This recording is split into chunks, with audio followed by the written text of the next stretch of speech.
Salam sejahtera Malaysia. Ingat SPRM sekarang berdiam diri? Tidak. Ingat SPRM pilih bulu? Tidak.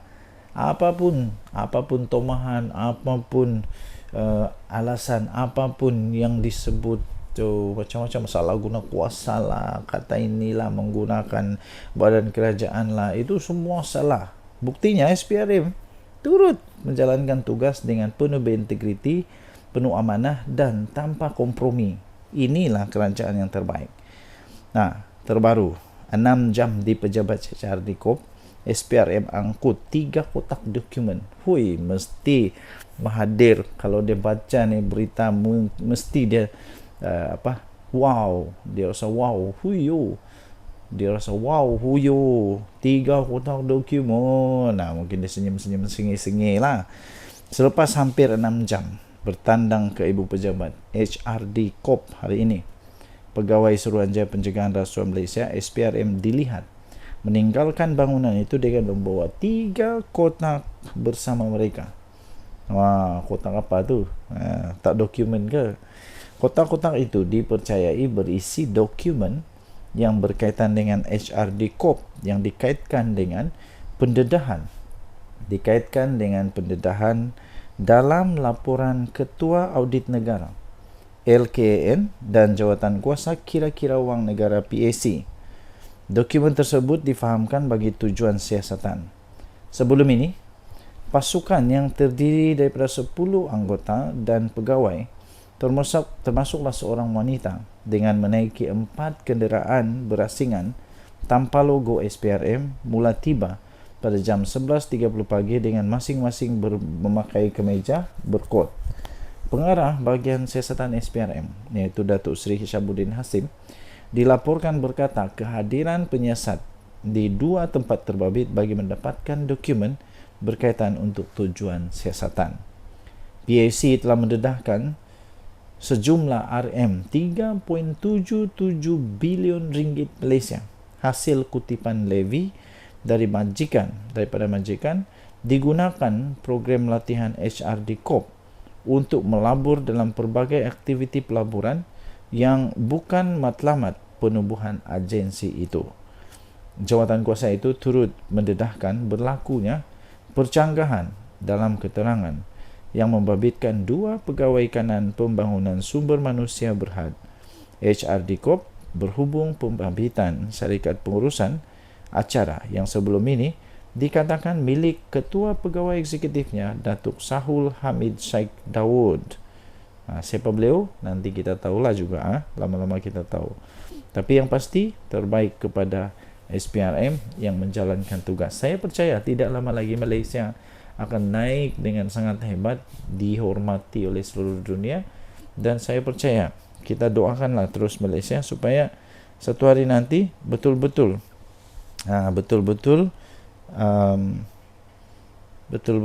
tidak ada lagi rasuah. Saya pun sudah cukup bosan dengan perkataan rasuah ni. Kenapa lah orang-orang ni tidak pandai berhenti berasuah? Sudah kaya masih berasuah. Tak cukup lagi kah dengan kekayaan? Kalau tidak cukup, buatlah bisnes. Kenapa perlu rasuah-merasuah? Buat bisnes yang betul. Saya percaya semua itu ada hukuman. Kalau tidak dapat di dunia, dapat di akhirat. Apa pendapat anda? Jenis Nadi Suara Rakyat. Bergema di channel ini. Bye-bye. Salam sejahtera Malaysia. Denyut Nadi Suara Rakyat bergema di channel ini. Ramai yang bertanya-tanya kepada saya, apa seterusnya yang telah terjadi kepada kes-kes yang melibatkan orang-orang besar di dalam Bersatu yang berkaitan dengan banyak dana ketika Perikatan Nasional memerintah negara Malaysia. Dan akhirnya hari ini Adam Radlan memfailkan representasi tuduhan rasuah dan ubah wang haram. Peguam Rajan Navarantam memaklumkan hakim bagi Mahkamah Session representasi itu diserahkan kepada pejabat peguam negara pada 4 Julai yang lepas.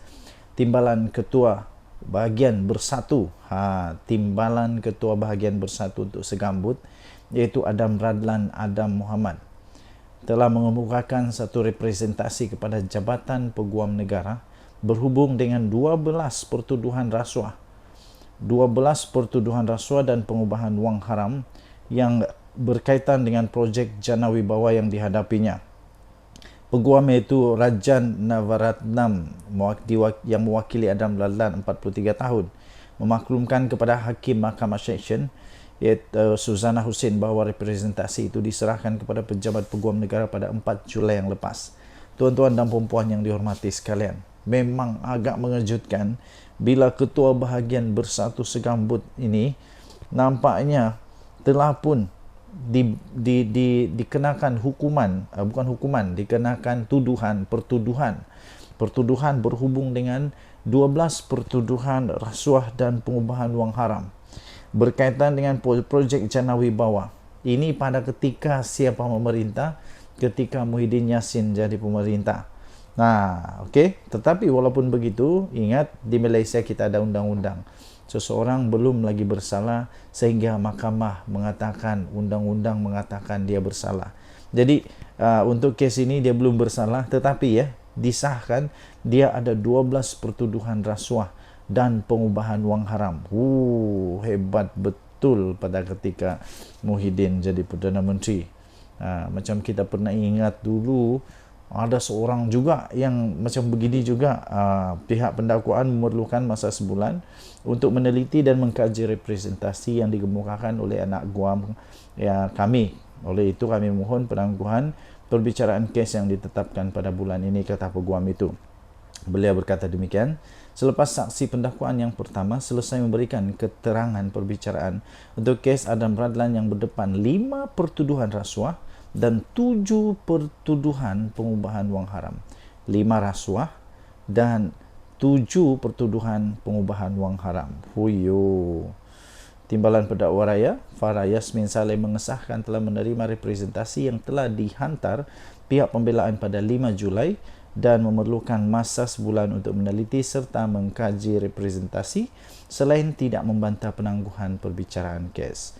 Suzana menetapkan pada 6 Ogos ini untuk keputusan representasi. Okey, tuan-tuan dan puan yang dihormati sekalian, apa yang bakal terjadi sekiranya beliau, orang besar Bersatu ini didapati bersalah?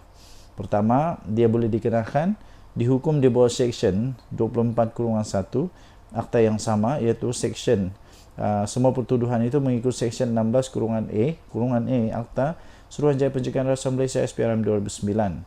Jadi boleh dipenjara maksimum 20 tahun dan denda tidak kurang 5 kali ganda nilai sopan atau RM10,000 Malaysia, mana-mana yang lebih tinggi. Kita tunggu siang keputusannya nanti. Denyut nadi Suara Rakyat bergema di channel ini. Jangan lupa tekan butang subscribe, like dan share. Malaysia kita punya. Cinta Malaysia ku, kita jaga kita. Bye-bye. Salam sejahtera Malaysia. Denyut nadi Suara Rakyat bergema di channel ini. Kekalahan di Sungai Bakap menyebabkan banyak orang berpendapat. Salah satunya ada satu artikel yang saya baca, sokongan kepada kerajaan akan boleh akan berlaku terus merundum kerana keputusan-keputusan yang diambil oleh kerajaan yang tak populis. Yang tak populis ini maksudnya ialah seperti menaikkan mewujudkan dasar minyak bersubsidi untuk diesel yang baru diumumkan. Lepas itu tentang cukai dan sebagainya. Itu yang tidak populis. Jadi pada pendapat anda, terutamanya yang penyokong-penyokong PHPN, memang benarkah keadaan ini berlaku dan patutkah, perlukah untuk Datuk Seri Anwar Ibrahim, Perdana Menteri Malaysia, untuk mengumumkan, menarik semula dasar-dasar yang tidak populis ini, keputusan-keputusan yang tidak populis, tidak disukai oleh rakyat ini. Sebenarnya pada pendapat saya, bukan semua rakyat terkesan. yang terkesan itu adalah orang-orang yang kaya saja. Sebab untuk orang-orang yang tidak kaya, kita tetap akan mendapat subsidi daripada kerajaan, iaitu dengan bantuan daripada kerajaan untuk mengimbangi kenaikan harga itu. Adakah kerajaan perlu untuk membatalkan semua itu? Pada pendapat saya, tidak perlu. Tidak perlu kerana akhirnya satu hari nanti 10-15 tahun akan datang, semua orang akan mendapati bahawa keputusan Datuk Seri Anwar Ibrahim ini adalah keputusan yang menyelamatkan negara Malaysia, yang dapat menyelamatkan negara Malaysia, dan bukan hanya untuk menjaga pungkok, menjaga buntut supaya terus dapat duduk di kerusi empuk Perdana Menteri, kerusi empuk MP dan sebagainya. Ada peribahasa bilang, biarku menjadi lilin yang dibakar memberikan cahaya. Jadi itulah keputusan-keputusan yang tidak populis ini, walaupun sekarang kelihatan seperti tidak bagus, tapi percayalah 15 tahun dari sekarang rakyat akan mulai mengingat bahawa ini antara keputusan yang berani yang menyelamatkan negara Malaysia. Jadi antara lain juga ialah keputusan tidak populis daripada PKR PH lah secara keseluruhan, yang mengambil keputusan bekerjasama dengan Zahid Hamidi dan terutamanya Zahid Hamidi, yang mana diketahui memang ada kes mahkamah. Jadi itu memang tidak populis juga. Adakah ini juga telah menyebabkan pengundi-pengundi tegar, penyokong-penyokong tegar Pakatan Harapan juga mulai meragui dan tidak lagi terlalu tegar, tidak lagi menyokong apapun keadaan kepada Pakatan Harapan ini? Adakah perlu untuk PH melepaskan diri daripada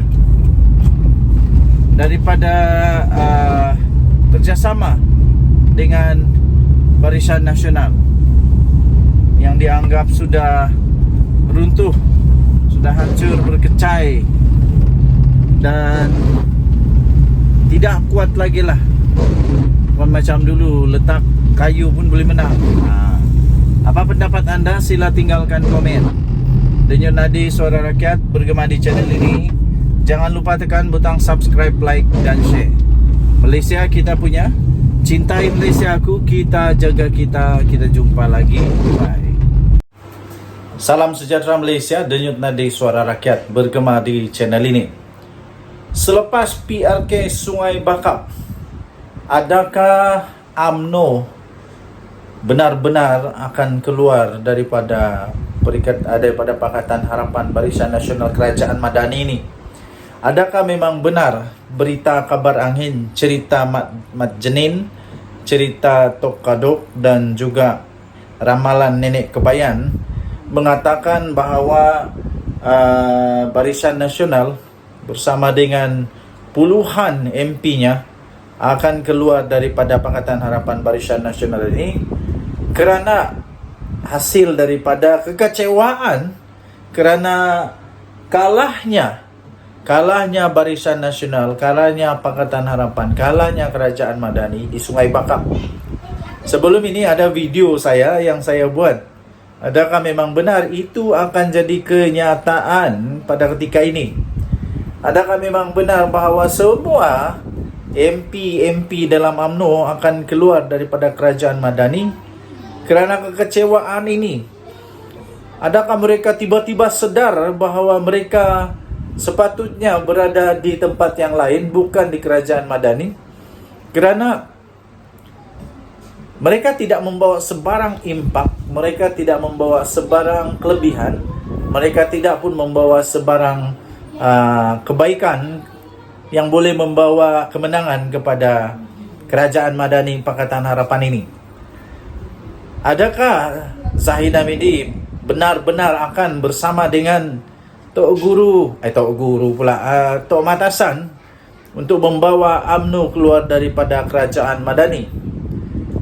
Benarkah ini bakal berlaku? Okey, baik. Jawapan saya ialah tidak mungkin berlaku buat masa ini.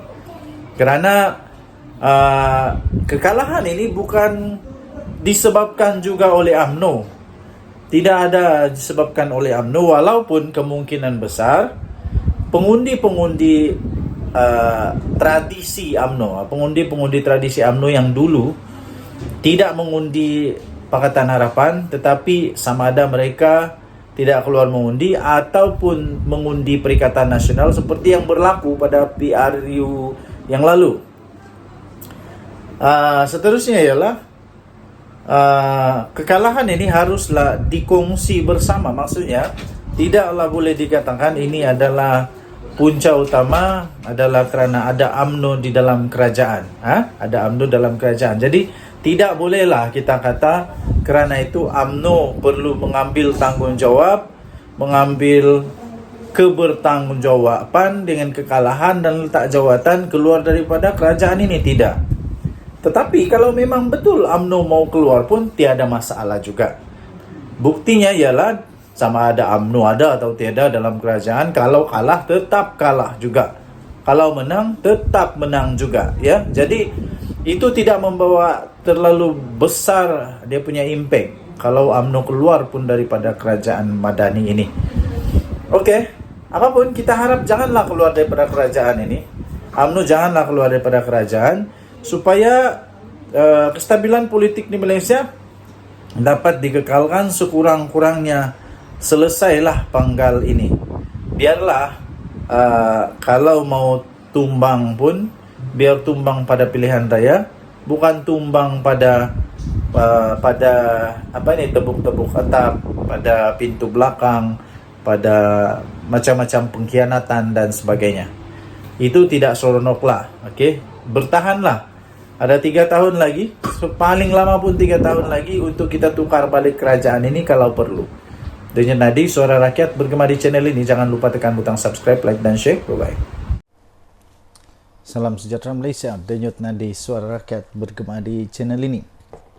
Ramai yang bertanya-tanya kepada saya, apa seterusnya yang telah terjadi kepada kes-kes yang melibatkan orang-orang besar di dalam Bersatu yang berkaitan dengan banyak dana ketika Perikatan Nasional memerintah negara Malaysia. Dan akhirnya hari ini Adam Radlan memfailkan representasi tuduhan rasuah dan ubah wang haram. Peguam Rajan Navaratnam memaklumkan hakim bagi Mahkamah Session representasi itu diserahkan kepada pejabat peguam negara pada 4 Julai yang lepas. Timbalan Ketua Bahagian Bersatu, Timbalan Ketua Bahagian Bersatu untuk Segambut, iaitu Adam Radlan Adam Muhammad, telah mengemukakan satu representasi kepada Jabatan Peguam Negara berhubung dengan 12 pertuduhan rasuah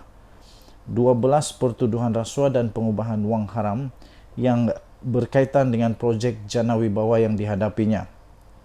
Peguam iaitu Rajan Navaratnam yang mewakili Adam Radlan 43 tahun memaklumkan kepada Hakim Mahkamah Session iaitu Suzana Hussein bahawa representasi itu diserahkan kepada pejabat peguam negara pada 4 Julai yang lepas.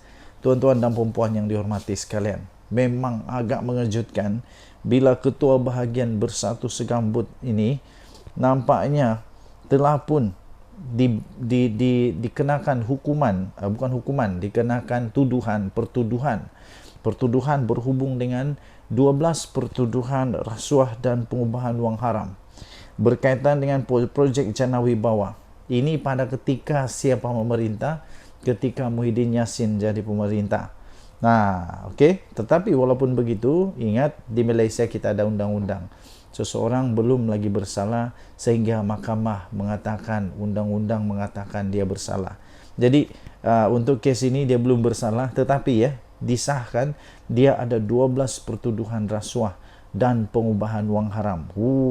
Hebat betul pada ketika Muhyiddin jadi Perdana Menteri. Macam kita pernah ingat dulu Ada seorang juga yang macam begini juga, pihak pendakwaan memerlukan masa sebulan untuk meneliti dan mengkaji representasi yang dikemukakan oleh anak guam kami. Oleh itu kami mohon penangguhan perbicaraan kes yang ditetapkan pada bulan ini, kata peguam itu. Beliau berkata demikian selepas saksi pendakwaan yang pertama selesai memberikan keterangan perbicaraan untuk kes Adam Radlan yang berdepan 5 pertuduhan rasuah dan 7 pertuduhan pengubahan wang haram. 5 rasuah dan 7 pertuduhan pengubahan wang haram. Huyo. Timbalan Pendakwa Raya Farah Yasmin Saleh mengesahkan telah menerima representasi yang telah dihantar pihak pembelaan pada 5 Julai dan memerlukan masa sebulan untuk meneliti serta mengkaji representasi selain tidak membantah penangguhan perbicaraan kes. Susana menetapkan pada 6 Ogos ini untuk keputusan representasi. Okey, tuan-tuan dan puan yang dihormati sekalian, apa yang bakal terjadi sekiranya beliau, orang besar bersatu ini didapati bersalah? Pertama, dia boleh dikenakan dihukum di bawah Seksyen 24/1 Akta yang sama, iaitu Seksyen semua pertuduhan itu mengikut Seksyen 16/A Akta Suruhanjaya Pencegahan Rasuah Malaysia SPRM 2009. Jadi boleh dipenjara maksimum 20 tahun dan denda tidak kurang 5 kali ganda nilai sopan atau RM10,000 Malaysia, mana-mana yang lebih tinggi. Kita tunggu siang keputusannya nanti. Denyut nadi Suara Rakyat bergema di channel ini. Jangan lupa tekan butang subscribe, like dan share. Malaysia kita punya. Cinta Malaysia aku, kita jaga kita. Bye-bye. Salam sejahtera Malaysia. Denyut nadi Suara Rakyat bergema di channel ini. Saya ada 2 soalan yang tuan-tuan dan puan-puan boleh WhatsApp pula, boleh balas di ruangan komen. Soalan yang pertama, kalau pilihan raya umum diadakan pada bulan September, contoh andai kata tiba-tiba bubar parlimen kerana Datuk Seri Anwar Ibrahim, kononnya saja, walaupun tidak mungkin berlaku, tapi konon sajalah, kita anggap konon sajalah. Kononnya Datuk Seri Anwar Ibrahim tumbang kerana kehilangan majoriti di Dewan Rakyat. Kalau pilihan raya diadakan pada bulan September, katakanlah, pada pendapat anda siapa yang bakal menang dalam pilihan raya itu? Adakah tetap akan menang oleh Pakatan Harapan atau Perikatan Nasional atau Barisan Nasional? Patutkah Barisan Nasional berpisah daripada Pakatan Harapan? Patutkah UMNO untuk mencuba nasib sekali lagi untuk bertanding secara gentleman, iaitu secara solo, tidak mengharapkan mana-mana gabungan lain kecuali Barisan Nasional sahaja? Siapa yang bakal menang? Adakah Perikatan Nasional yang bakal menang dengan bergaya sekali lagi? Dan soalan kedua, ya tuan-tuan dan puan-puan yang dihormati sekalian, kalaupun tiba-tibalah Pakatan Harapan kalah, Perikatan Nasional menang, soalan kedua ialah siapa yang layak untuk jadi Perdana Menteri Malaysia untuk menggantikan Datuk Seri Anwar Ibrahim? Itulah masalahnya sebenarnya. Masalah paling besar ialah siapa yang layak untuk ganti Datuk Seri Anwar Ibrahim untuk jadi Perdana Menteri. Adakah Hadi Awang tapi Muhyiddin setujukah? Adakah Dr. Samsuri, Menteri Besar Terengganu, tapi Hamzah Zainuddin dan Azmin Ali setujukah kalau PAS yang memerintah? Inilah persoalan paling besar. Persoalan paling besar sebenarnya ialah bukan menang kalah, tapi siapa yang boleh jadi Perdana Menteri. Soalan seterusnya ialah masihkah PAS mahu Muhyiddin jadi Perdana Menteri? Sanggupkah PAS untuk menjadi sekali lagi menjadi parti paling banyak menang, tapi akhirnya parti yang tidak pernah jadi kerajaan Perdana Menterinya daripada parti itu. Maukah? Okey, jadi tinggalkan komen anda. Apa pendapat anda? Siapa sebenarnya yang boleh jadi Perdana Menteri? Muhyiddin Yassin pun rasanya PAS sudah tidak mau jadi Perdana Menterinya Muhyiddin Yassin. Takkanlah Mahathir pula. Mahathir langsung tidak sudah kaki. Sebab dia bukan MP, kecuali dia menang lah. Tapi baru-baru ini pilihan raya kalah teruk, habis Mahathir. Jadi siapa yang layak untuk ganti Datuk Seri Anwar Ibrahim? Yang saya nampak tiada lah, belum ada lagi. Belum ada lagi. Tinggalkan komen anda. Denyut nadi suara rakyat bergema di channel ini. Jangan lupa tekan butang subscribe, like dan share. Bye bye. Salam sejahtera Malaysia. Denyut nadi suara rakyat bergema di channel ini. Ramai yang bertanya-tanya kepada saya, apa seterusnya yang telah terjadi kepada kes-kes yang melibatkan orang-orang besar di dalam Bersatu yang berkaitan dengan banyak dana ketika Perikatan Nasional memerintah negara Malaysia. Dan akhirnya hari ini Adam Radlan memfailkan representasi tuduhan rasuah dan ubah wang haram. Peguam Rajan Navaratnam memaklumkan hakim bagi Mahkamah Session representasi itu diserahkan kepada pejabat peguam negara pada 4 Julai yang lepas.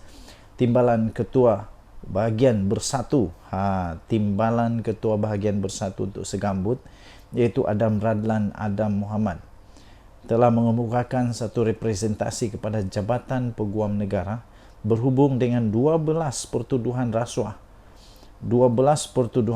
dan pengubahan wang haram yang berkaitan dengan projek Jana Wibawa yang dihadapinya. Peguam iaitu Rajan Navaratnam yang mewakili Adam Radlan 43 tahun memaklumkan kepada Hakim Mahkamah Seksyen iaitu Suzana Hussein bahawa representasi itu diserahkan kepada pejabat peguam negara pada 4 Julai yang lepas. Tuan-tuan dan puan-puan yang dihormati sekalian, memang agak mengejutkan bila Ketua Bahagian Bersatu Segambut ini nampaknya telah pun dikenakan hukuman, dikenakan pertuduhan berhubung dengan 12 pertuduhan rasuah dan pengubahan wang haram berkaitan dengan projek Jana Wibawa. Ini pada ketika siapa memerintah? Ketika Muhyiddin Yassin jadi pemerintah. Okey. Tetapi walaupun begitu, ingat di Malaysia kita ada undang-undang. Seseorang belum lagi bersalah sehingga mahkamah mengatakan, undang-undang mengatakan dia bersalah. Jadi untuk kes ini dia belum bersalah, tetapi disahkan dia ada 12 pertuduhan rasuah dan pengubahan wang haram. Hebat betul pada ketika Muhyiddin jadi Perdana Menteri. Macam kita pernah ingat dulu, ada seorang juga yang macam begini juga. Pihak pendakwaan memerlukan masa sebulan untuk meneliti dan mengkaji representasi yang dikemukakan oleh anak guam kami. Oleh itu kami mohon penangguhan perbicaraan kes yang ditetapkan pada bulan ini, kata peguam itu. Beliau berkata demikian selepas saksi pendakwaan yang pertama selesai memberikan keterangan perbicaraan untuk kes Adam Radlan yang berdepan 5 pertuduhan rasuah dan 7 pertuduhan pengubahan wang haram. 5 rasuah dan 7 pertuduhan pengubahan wang haram. Timbalan Pendakwa Raya Farah Yasmin Saleh mengesahkan telah menerima representasi yang telah dihantar pihak pembelaan pada 5 Julai dan memerlukan masa sebulan untuk meneliti serta mengkaji representasi selain tidak membantah penangguhan perbicaraan kes. Suzana menetapkan pada 6 Ogos ini untuk keputusan representasi. Okey, tuan-tuan dan puan yang dihormati sekalian, apa yang bakal terjadi sekiranya beliau, orang besar Bersatu ini didapati bersalah? Pertama, dia boleh dikenakan dihukum di bawah Seksyen 24/1 Akta yang sama, iaitu Seksyen semua pertuduhan itu mengikut Seksyen 16/A Akta Suruhanjaya Pencegahan Rasuah Malaysia SPRM 2009. Jadi boleh dipenjara maksimum 20 tahun dan denda tidak kurang 5 kali ganda nilai sopan atau RM10,000 Malaysia, mana-mana yang lebih tinggi. Kita tunggu siang keputusannya nanti. Denyut Nadi Suara Rakyat bergema di channel ini. Jangan lupa tekan butang subscribe, like dan share. Malaysia kita punya. Cinta Malaysia aku, kita jaga kita. Bye-bye.